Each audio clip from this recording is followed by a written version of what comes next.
Bogus खतांची विक्री करणाऱ्या दोघांवर गुन्हा दाखल करण्यात आलाय। कोपरगाव तालुक्यात बोगस खत विक्री करणाऱ्या दोघांविरुद्ध शहर पोलीस ठाण्यात गुन्हा दाखल करण्यात आला आहे।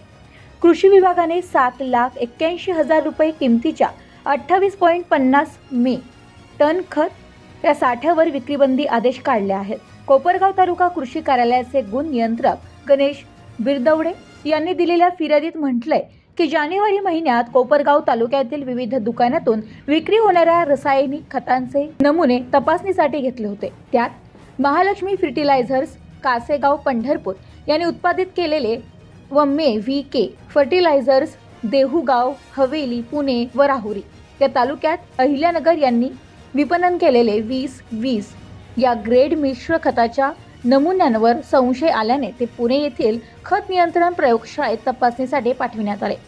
प्रयोगशाळेच्या अहवालात खतामध्ये 96% जास्त माती आढळून आली, म्हणजेच हे खत बोगस होते। तालुक्यातील 4 कृषी केंद्रामध्ये हे खत आढळून आले।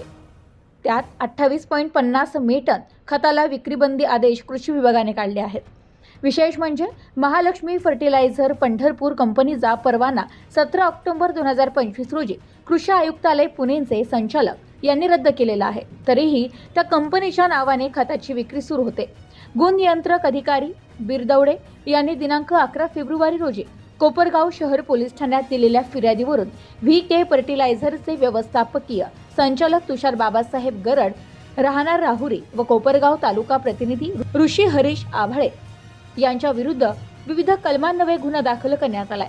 पुढील तपास पोलीस निरीक्षक रामकृष्ण कुंभार यांच्या मार्गदर्शनाखाली चालू आहे। Bureau report news today 24 Ahilyanagar.